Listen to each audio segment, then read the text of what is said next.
channel aku bersama KVRD, seorang penulis buku fiksi. Dan kemarin kan udah bahas tentang kisah horornya Kembang Sukmo nih.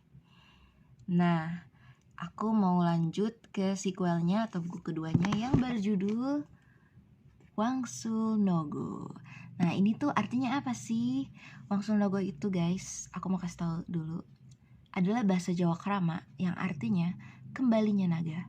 Tapi di buku ini sama sekali tidak ada hewan mitologi naga yang dinarasikan. Karena Wangsul Nogo ini sebenarnya naganya tuh lebih ke arah filosofi.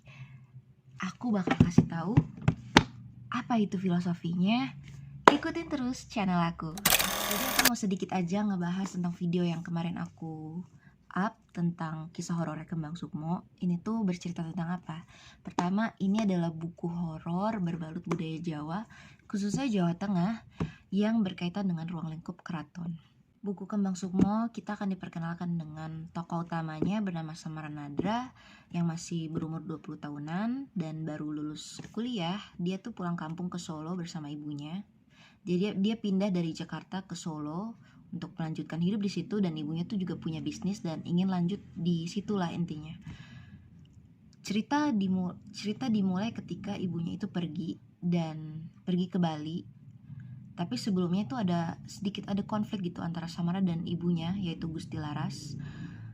Dimana Samara ini kesel kenapa sih ibunya tuh suka banget ritual-ritual sakral, padahal nggak baik, menurut dia tuh nggak baik kalau beribadah terlalu bahasa Jawanya terlalu ngoyo. Lebih bagus itu kalau antara dunia spiritual dan duniawinya itu seimbang, sedangkan ibunya ini terlalu mendalami gitu ya, sehingga melupakan dunia nyatanya gitu. Dan nah, ritualnya ini jadi ibunya baru berhenti ritual itu setelah ada panggilan kerja di Bali untuk bertemu dengan partner bisnisnya beliau yang ingin berjualan lukisan gitu deh intinya. Singkat cerita, Samara tuh nantinya tahu kalau ibunya tuh dia kaget mendengar bahwa kabar ibunya tuh tiba-tiba sakit jantung dan meninggal. Dan lebih mengejutkannya lagi, datanglah surat dari keraton yang mengabarkan tentang kematian beliau. Nah, jadi kan Samara ini jadi, loh emangnya orang keraton gitu kan. Dan ternyata usut punya usut, dalam perjalanan buku ini nanti akan dikasih tahu gitu, memang iya ibunya itu adalah anak raja yang menjadi, berarti artinya kalau ibunya anak raja, Samara adalah cucunya raja kan. Berarti dia tuh tetap yang kayak percaya nggak percaya sih sebenarnya. Terus di satu sisi tuh sebelum ibunya jadi kayak berapa waktu sebelum ibunya sejak ibunya ritual sakral itu, Samara tuh sering banget dapat mimpi berulang atau yang kita kenal dalam fenomena sainsnya ya, recurring dreams. Tapi mimpi berulangnya itu nggak enak gitu. Dia tuh kayak selalu terdampar ke rumah tua atau rumah, jadi tuh rumah adat Jawa atau kita bisa bilangnya rumah joglo Jawa yang ada di tengah hutan, dan dia tuh kayak selalu terdampar ke situ gitu. Dan dia pas di dalam rumah, dia pasti ngelihat ada banyak sesajen itu berserakan di rumah itu. Dan lama-lama di mimpi-mimpi dia yang selanjutnya, dia ngelihat ada sosok wanita berkonde dengan berkebaya, tapi tuh emang siluetnya tuh mirip ibunya sih. Pas dia ngedeketin sosok wanita itu, ternyata emang itu ibunya. Pas berbalik, dia kaget kenapa ibunya tuh ada di situ, dan ternyata kayak udah yang kondisinya tuh bikin dia tuh pas dia bangun ya, dia jadi kaget gitu. Dia mikir apakah kematian ibunya itu ada kaitan gak sih sama mimpi dia, apa mimpi dia tuh memberikan pertanda bahwa ibunya tuh bakalan meninggal. Tapi gak sampai situ lah intinya kisah horornya tuh nanti dari mimpi-mimpi itu ternyata dia tuh bisa masuk ke dimensi alam gaib, tapi dia tuh gak sadar gitu loh. Karena dia tuh kayak gak mau menerima lah kalau dia tuh diwariskan sama leluhur, punya kemampuan namanya tuh, nah inilah judulnya kan Kembang Sukmo, itulah nama ilmunya, Kembang Sukmo. Kembang Sukmo itu adalah ilmu dimana seseorang yang memilikinya bisa merogoh sukmo atau astral projection, dan dia juga bisa menguasai jiwa orang yang dia targetin gitu lah intinya. Samara tuh awalnya denial lah, gak mau percaya gitu dia bisa. Tapi lama-kelamaan kan takdir mengarahkan dia untuk menjalani kehidupan itu. Nah, kita akan loncat memasuki cerita kedua, karena ini mimpi-mimpi berulangnya dia itu bakalan relate banget di buku ini dan baru dikuak di buku kedua ini yang berjudul Wangsul Nogo. Nah, mimpinya itu masih berkaitan sama rumah joglo tadi yang aku bilang.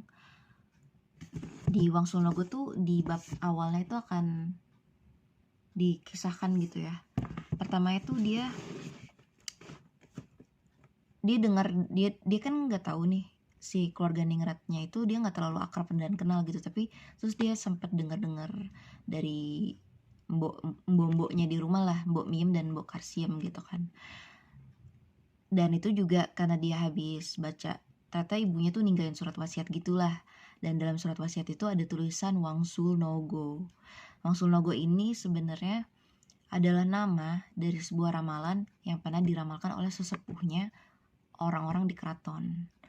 Jadi kayak ya ada sosok kakek atau nenek yang tinggal di keraton itu, orang-orang yang punya ilmu titen istilahnya kalau di Jawa. Ilmu titen itu ilmu yang bisa dia merasakan atau memprediksi gitu kira-kira di masa depan itu gimana gambaran hidupnya. Nah, itu memprediksikan bakal ada anak-anak yang akan mewarisi energi seperti naga. Makanya dibilangnya Wangsul Nogo, kembalinya anak-anak dengan kekuatan seperti naga.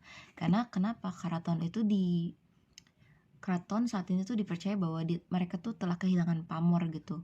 Sehingga si para sesepuh itu meramalkan lah intinya bahwa nanti pamor itu bisa kembali kalau dengan catatan si anak-anak Wangsul Nogo itu juga kembali gitu kan. Nah, tapi masalahnya kan ada pihak-pihak yang bentrok nih dengan ramalan tersebut karena ingin berkuasa juga kan di sana gitu. Itu Wangsul Nogo ya, arti dari Wangsul Nogo. Nah, kita balik lagi ke mimpinya dia nih.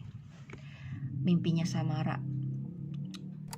Jadi rumah yang dimimpiin sama Samara itu aku ilustrasiin tuh di back cover dari buku ini ya. Tuh. Rumahnya ini Samara. Ini rumahnya tuh di tengah hutan gitulah intinya. Oke. Jadi ceritanya tuh gini. Dia kan nyari-nyari nih karena dia awalnya gak kenal deh sama keluarga ibunya. Karena dia dapat selentingan omongan dari mbok-mboknya lah di rumah, terus berbekal dari cerita dari si mbok, ya dia datang gitu ke alamat si sosok yang disinyalir adalah saudara dari ibunya, yaitu bernama Gusti Bratawati. Jadi Gusti di sini tuh bukan nama ya, tapi tapi gelar dari anak raja. Makanya kan nama ibunya Samara itu juga Gusti Laras disapanya, karena Gustinya itu gelar. Begitu juga dengan adiknya, yaitu Gusti Bratawati. Samara datang dan ternyata tempatnya tuh jauh banget di pelosok gitu, dan itu tuh nggak, maksudnya ya pokoknya di desa Karanganyar, dan itu jauh lah dari tempatnya dia di Solo gitu kan, karena juga masuk ke pelosok-pelosok hutan gitu. Udah setibanya dia di rumah itu, dia ngeliat tuh ada ibu-ibu yang emang sih parasnya tuh agak mirip sama ibunya tapi lebih gemuk gitulah perawakannya.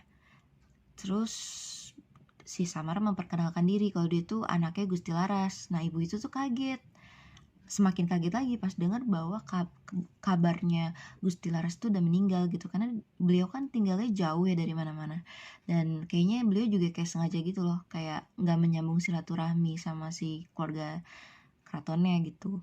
Jadi kurang up to date gitu pas tahu kabarnya itu, kaget kan. Terus kaget juga karena selama ini tuh kayak beliau tuh nggak tahu kalau Gusti Laras tuh punya anak. Begitu juga dengan Sentono yang ada di keraton gitu. Intinya saudara-saudara di keraton itu juga nggak tahu lah Gusti Laras punya anak gitu, karena Gusti Laras itu menyembunyikan kehidupannya gitu, karena alasannya takut si Samara ini nanti disakiti atau dicelakai lah sama keluarganya itu. Nah, perkenalannya kan udah tuh, Gusti Bratawati juga memperkenalkan beliau tuh punya anak yang artinya masih sepupuan nih sama Samara gitu kan. Terus udah diajakin, beliau tuh pengen ngobrolnya kita di dalam aja yuk biar lebih enak gitu kan. Masuk tuh Samara ke dalam rumah. Tapi baru kayak dia di pintu depannya gitu kan ngeliat tuh dalamnya, dia tuh kaget banget karena itu tuh bener-bener yang mirip sama rumah yang dia tuh selalu mimpi berulang itu loh. Isinya tuh denahnya tuh mirip lah kayak gitu. Dan dia ngerasa ini tuh baru lebih mirip. Jadi kayak yang dibilang sama Nathan tadi bahwa itu bisa jadi rumah yang di lereng Gunung Laut tahu.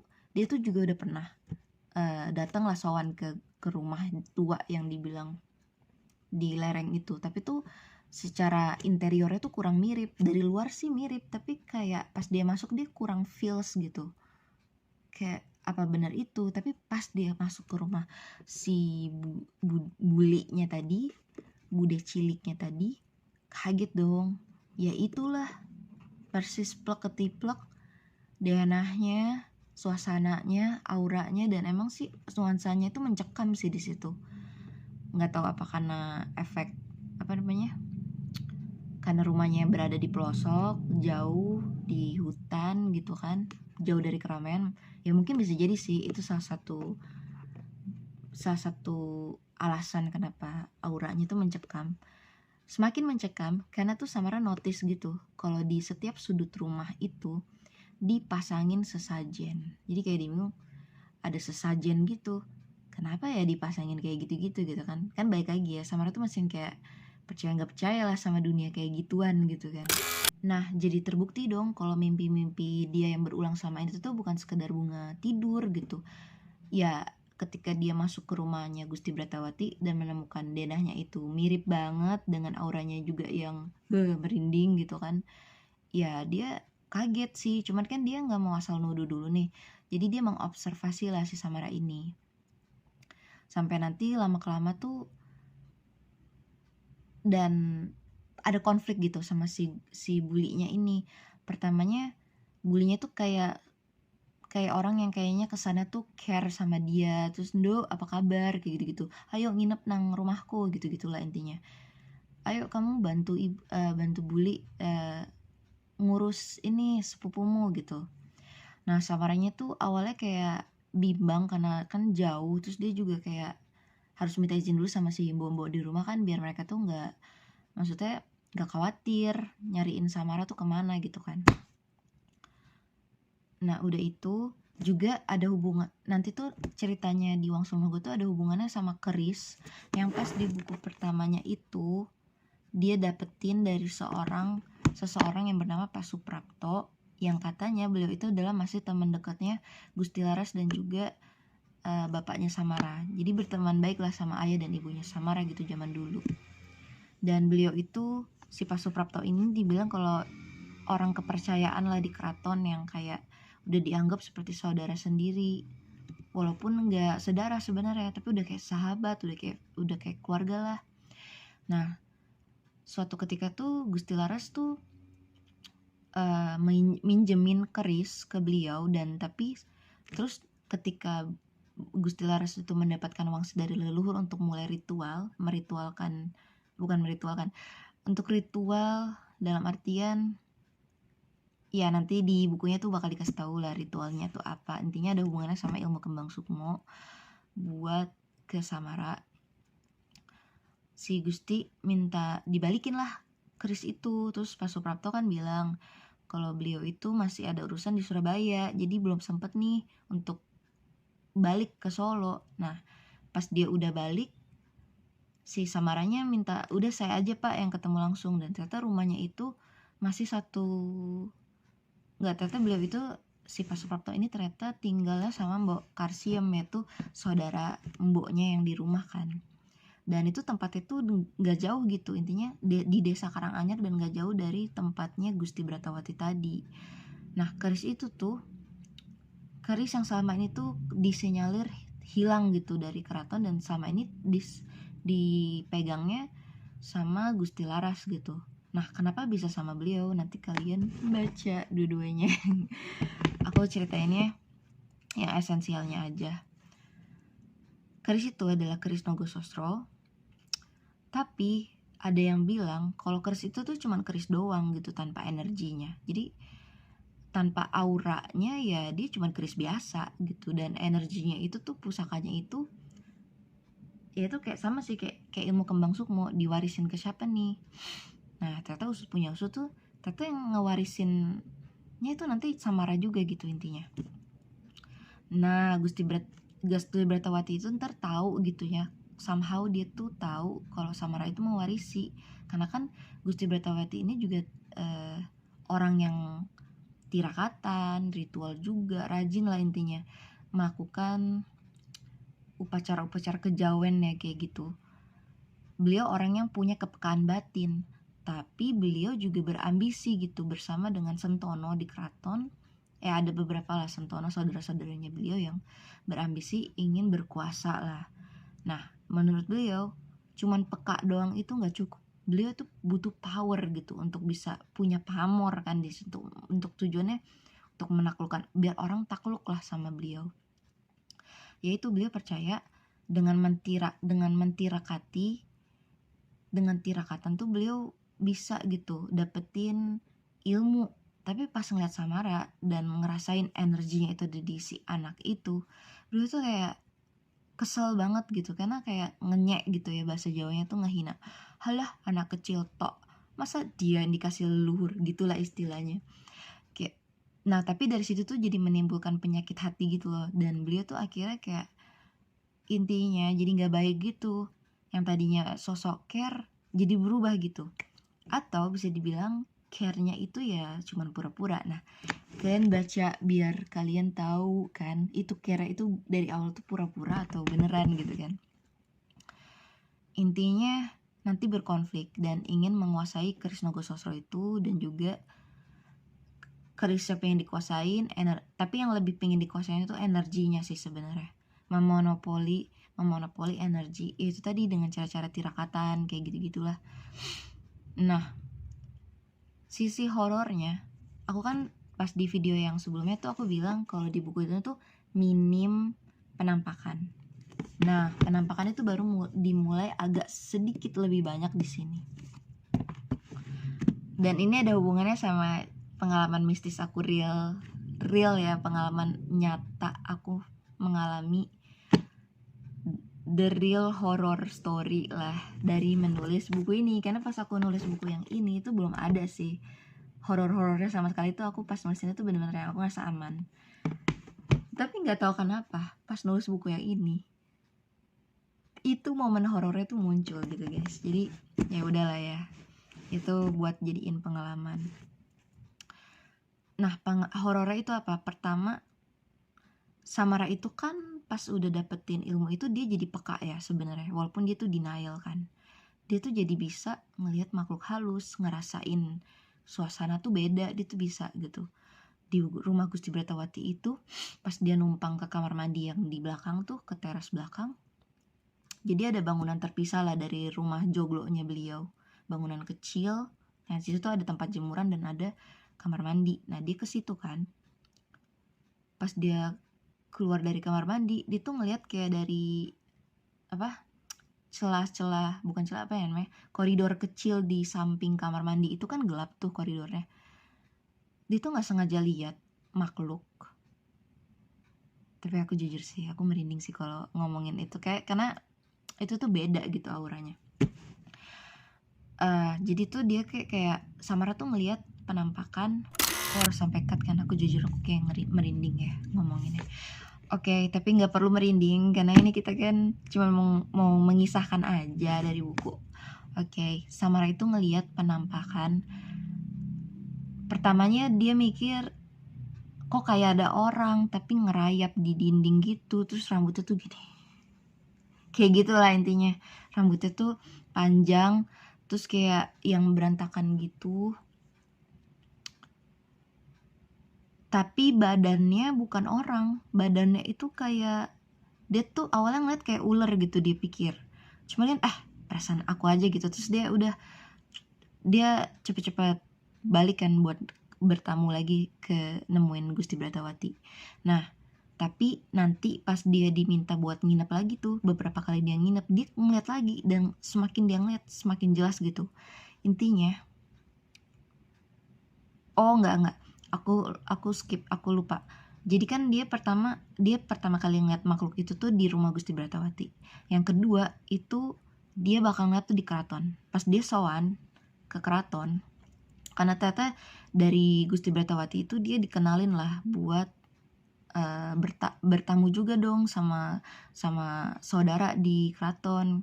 Jangan cuek gitu kan intinya. Nah, Samara itu pertama itu dia nggak mau karena dia tuh kayak masih yang takut salah ngomong atau apalah pas ketemu.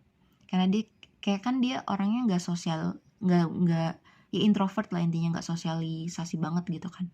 Tapi akhirnya karena dia dipaksa-paksa, akhirnya dia datanglah ke keraton di Solo kan. Sowan tuh sama saudara di sana. Terus dia kan kenal dulu. Oh iya, baru berapa kali lagi dia ke keraton itu, pas dia ketemu sama sepupunya di situ tuh barulah dia ngeliat si sosok siluman ini.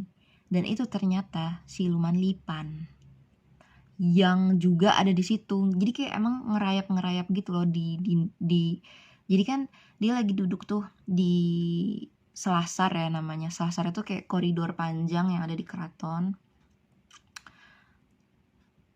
Nah, disitulah dia duduk lah bareng sama sepupunya ngobrol-ngobrol. Tiba-tiba pas dia nengok gitu, kan di sebelahnya itu dia duduk di sebelah ruang kosong, pintunya kebuka kan, gelap. Dia ngeliat kok kayak ada yang muncul dari situ, terus ngerayap gitu. Dia kaget lah pertama, karena di situ dia kelihatan lebih jelas daripada pas dia di rumahnya Gusti Bratawati. Udah gitu, si sepupunya notice gini, kenapa? Kamu lihat sesuatu ya? Enggak gitu kan, si Samara langsung kayak ngedenial gitu lagi, enggak, aku gak liat apa-apa. Terus sama sepupunya malah kayak dibilang ini, wajar kok di sini malah dipelihara gitu, ngomongnya kayak, dih kok ngomongnya gitu sih gitu. Ya dia dari situ jadi notice bahwa dunianya orang ningrat itu erat banget kaitannya sama dunia gaib gitu kan. Baru nih setelah dari sowan keraton itu kan dia diminta buat nginep lagi nih beberapa kali di rumah Gusti Bratawati. Dari situ dia akan lebih banyak melihat lagi hal-hal yang lebih serem. Kalian dengar nggak cicak barusan? Tuh kan, aku kalau ngomongin hal-hal yang kayak gitu tuh pasti ada suara cicak atau enggak tiba-tiba ada apa-apa. Coba nanti aku akan kasih tahu di konten yang terpisah, bukan di video ini. Karena ini kita akan khusus ngebahas tentang cerita Wang Sunogo, oke? Oke, segitu aja dulu aku cerita tentang buku ini, yaitu sequel dari buku Kembang Sukmo ini. Aku akan di video selanjutnya aku bakal ceritain buku ketiganya, Nastapa Dewo, dan juga aku akan membuat konten khusus pengalaman mistis real yang aku alamin. Okay? See you on the next video.